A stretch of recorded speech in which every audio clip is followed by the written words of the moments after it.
بسم اللہ الرحمن الرحیم۔ السلام علیکم ورحمۃ اللہ وبرکاتہ۔ آج اس ویڈیو میں حضرت محمد صلی اللہ علیہ وسلم کی سیرت مبارک کے بارے میں چند باتیں بتانے جا رہا ہوں۔ اس سے پہلے میری آپ سے ریکویسٹ ہے، ویڈیو کو لائک اور شیئر کر دیں۔ اگر چینل پر نئے ہیں تو چینل کو سبسکرائب کر لیں اور بیل آئیکن کو پریس کریں تاکہ میری ہر آنے والی ویڈیو آپ تک پہنچ سکے۔ حضرت محمد صلی اللہ علیہ وسلم کی سیرت مبارک۔ حضرت محمد صلی اللہ علیہ وآلہ وسلم کی سیرت مبارک مسلمانوں کے لیے ایک مکمل رہنمائی کا ذریعہ ہے۔ آپ کی زندگی ہر پہلو میں انسانیت کے لیے ایک بہترین نمونہ ہے۔ آپ کی سیرت میں علم و اخلاق، عبادت، سیاست، تجارت اور جنگ کے تمام اہم پہلو شامل ہیں۔ آپ صلی اللہ علیہ وآلہ وسلم کی تعلیمات نے دنیا کے گوشے گوشے میں امن و محبت اور عدل کا پیغام دیا۔ آپ صلی اللہ علیہ وآلہ وسلم کی زندگی کے مختلف پہلوؤں پر روشنی ڈالی جائے تو یہ یقینی طور پر انسانیت کے لیے ایک مشعل راہ ہے۔ آپ صلی اللہ علیہ وآلہ وسلم کی پیدائش اور نسب۔ حضرت محمد صلی اللہ علیہ وآلہ وسلم کی ولادت 12 ربیع الاول 570 عیسوی میں مکہ مکرمہ میں ہوئی۔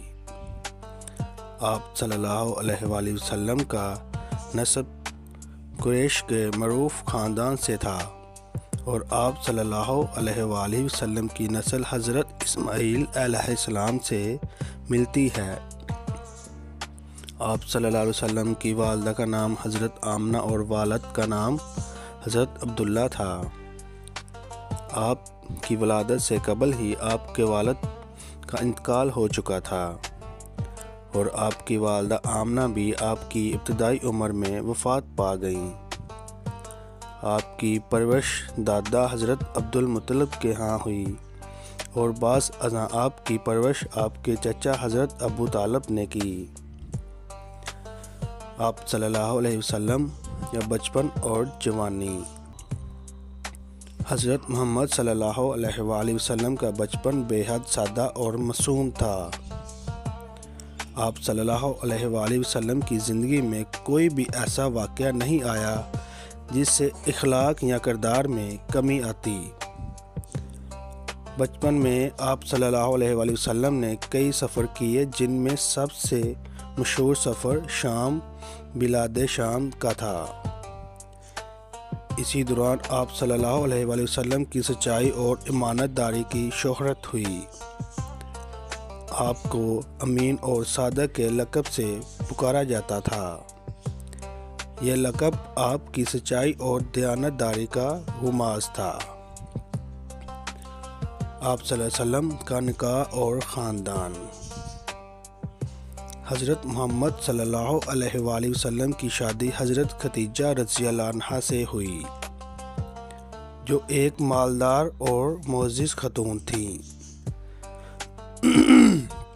حضرت خدیجہ رضی اللہ عنہا کا آپ صلی اللہ علیہ وآلہ وسلم کے ساتھ نکاح ایک بہت اہم واقعہ تھا، کیونکہ یہ نکاح آپ کی زندگی کے ایک اہم موڑ کا آغاز تھا۔ حضرت خدیجہ نے آپ صلی اللہ علیہ وآلہ وسلم کی سچائی اور امانت داری کے اثر میں آ کر آپ سے شادی کی۔ حضرت خدیجہ کے ساتھ آپ صلی اللہ علیہ وآلہ وسلم کی زندگی خوشحال تھی اور ان سے آپ کے 4 بیٹے اور 4 بیٹیاں ہوئیں۔ آپ صلی اللہ علیہ وآلہ وسلم کا آغاز، نبوت کا آغاز۔ حضرت محمد صلی اللہ علیہ وآلہ وسلم کی زندگی کا سب سے اہم واقعہ آپ کی نبوت کا آغاز ہے۔ جب آپ صلی اللہ علیہ وآلہ وسلم کی عمر 40 سال تھی تو آپ پر پہلی وحی نازل ہوئی۔ یہ وحی حضرت جبرائیل علیہ السلام کے ذریعے آئی۔ اس وحی کے ذریعے اللہ تعالیٰ نے آپ صلی اللہ علیہ وآلہ وسلم کو نبوت کا اعزاز عطا کیا۔ وحی کا آغاز سورۃ ابتدائی آیات سے ہوا۔ اقرأ باسم ربک الذی خلق، یہ پہلی وحی تھی جس کے ذریعے اللہ نے حضرت محمد صلی اللہ علیہ وآلہ وسلم کو انسانوں کے لیے ہدایت دینے کا عمل شروع کر دیا۔ اس کے بعد آپ صلی اللہ علیہ وآلہ وسلم پر مسلسل وحی نازل ہوئی، جس کا مقصد لوگوں کو اللہ کی راہ دکھانا اور اللہ کی طرف دعوت دینا تھا۔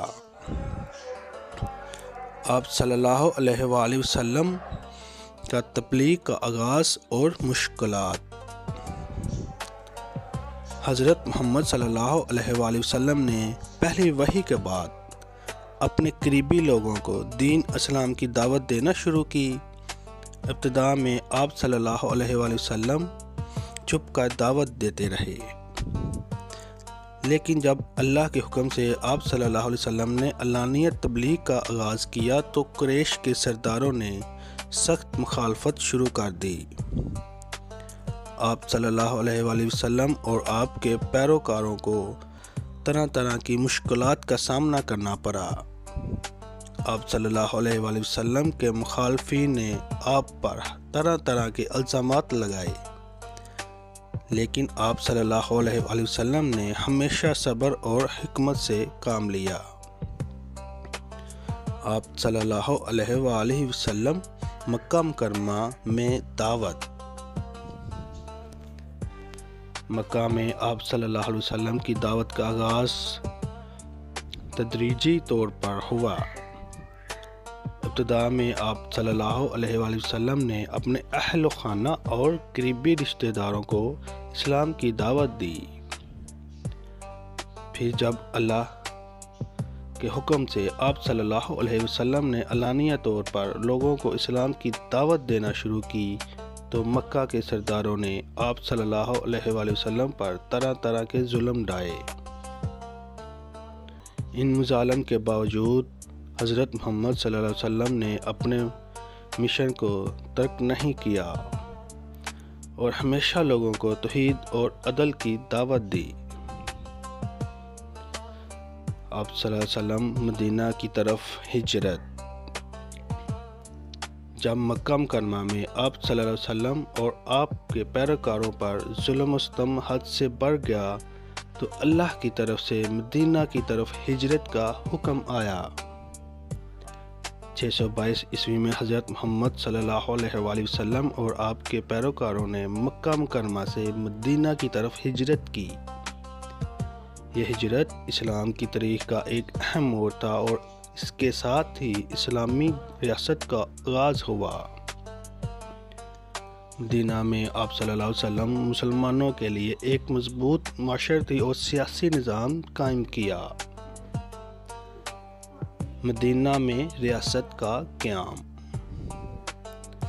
مدینہ میں آپ صلی اللہ علیہ وآلہ وسلم نے مسلمانوں کے درمیان بھائی چارہ قائم کیا اور مہاجرین و انصار کے درمیان محبت و ہمدردی کے رشتوں کو مضبوط کیا۔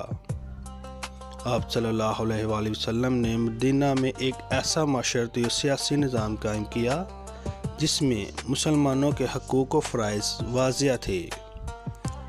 آپ صلی اللہ علیہ وآلہ وسلم نے ایک معاہدہ میثاق مدینہ بھی کیا جس کے تحت مختلف قبائل کے درمیان امن اور یکجہتی کی فضا قائم کی۔ جنگیں اور فتوحات۔ حضرت محمد صلی اللہ علیہ وآلہ وسلم کی زندگی میں کئی جنگیں ہوئیں جن میں بدر احد، خندق اور فتح مکہ اہم جنگیں ہیں۔ ان جنگوں کا مقصد صرف دفاع تھا۔ آپ صلی اللہ علیہ وآلہ وسلم نے ہمیشہ غیر مسلموں سے معاہدے کیے اور جب جنگ کی نوبت آئی تو آپ صلی اللہ علیہ وآلہ وسلم نے بہترین حکمت عملی اختیار کی۔ جنگ بدر میں آپ صلی اللہ علیہ وآلہ وسلم کی قیادت میں مسلمانوں کو فتح حاصل ہوئی۔ جب جنگ احد میں مسلمانوں کو ابتدائی کامیابی کے بعد شکست ہوئی، لیکن اس کے باوجود آپ صلی اللہ علیہ وآلہ وسلم نے صبر و تحمل کا مظاہرہ کیا۔ فتح مکہ 630 عیسوی میں ہوئی، جب مکہ کے قریشوں نے مسلمانوں سے معاہدہ توڑا۔ حضرت محمد صلی اللہ علیہ وآلہ وسلم نے 10,000 فوج کے ساتھ مکہ پر چڑھائی کی اور شہر کا فتح حاصل کیا۔ فتح مکہ کے بعد آپ صلی اللہ علیہ وآلہ وسلم نے مکہ کے لوگوں سے انتقام لینے کی بجائے ان کے ساتھ معافی کا سلوک کیا۔ آپ صلی اللہ علیہ وآلہ وسلم کی یہ عظمت اور درگزر کی مثال تھی۔ آپ صلی اللہ علیہ وآلہ وسلم کا اخلاق۔ حضرت محمد صلی اللہ علیہ وسلم کا اخلاق بے مثال تھا۔ آپ صلی اللہ علیہ وآلہ وسلم کی زندگی میں انسانیت کے لیے بے شمار سبق ہیں۔ آپ صلی اللہ علیہ وآلہ وسلم نے ہمیشہ سچ بولنے، امانت داری، عفو، درگزر، صبر، محبت اور عدل کا پرچار کیا۔ آپ صلی اللہ علیہ وسلم نے فرمایا، سب سے بہتر وہ شخص ہے جو لوگوں کے ساتھ اچھا سلوک کرے۔ آپ صلی اللہ علیہ وآلہ وسلم نے اپنی زندگی میں کبھی بھی کسی پر ظلم نہیں کیا اور ہمیشہ لوگوں کے ساتھ حسن و سلوک اختیار کیا۔ آپ صلی اللہ علیہ وآلہ وسلم کے اخلاق کا ایک اور پہلو آپ کی تواضع تھی۔ آپ صلی اللہ علیہ وآلہ وسلم ہمیشہ سادہ زندگی گزارتے اور فقراء کے ساتھ بیٹھ کر کھانا کھاتے۔ آپ صلی اللہ علیہ وآلہ وسلم کی وفات۔ حضرت محمد صلی اللہ علیہ وآلہ وسلم کی وفات 63 سال کی عمر میں 632 عیسوی میں ہوئی۔ آپ صلی اللہ علیہ وآلہ وسلم کی وفات کے وقت پورا مدینہ غم و اندوہ میں ڈوبا ہوا تھا۔ آپ صلی اللہ علیہ وسلم کی وفات کے بعد آپ کے پیروکاروں نے آپ کے مشن کو جاری رکھا اور اسلام کو دنیا کے مختلف حصوں تک پہنچایا۔ نتیجہ: حضرت محمد صلی اللہ علیہ وآلہ وسلم کی سیرت مبارک انسانیت کے لیے ایک بے نظیرہ نمونہ ہے۔ آپ صلی اللہ علیہ وآلہ وسلم کی زندگی میں ہر انسان کے لیے رہنمائی موجود ہے۔ آپ صلی اللہ علیہ وآلہ وسلم نے اپنے عمل سے دنیا کو یہ سکھایا کہ انسانیت، عدل، محبت اور امن کی تعلیمات پر عمل پیرا ہو کر دنیا میں سکون و چین قائم کیا جا سکتا ہے۔ آپ صلی اللہ علیہ وآلہ وسلم کی سیرت کو سمجھ کر ہم اپنی زندگیوں کو بہتر بنا سکتے ہیں اور دنیا میں حقیقی امن قائم کر سکتے ہیں۔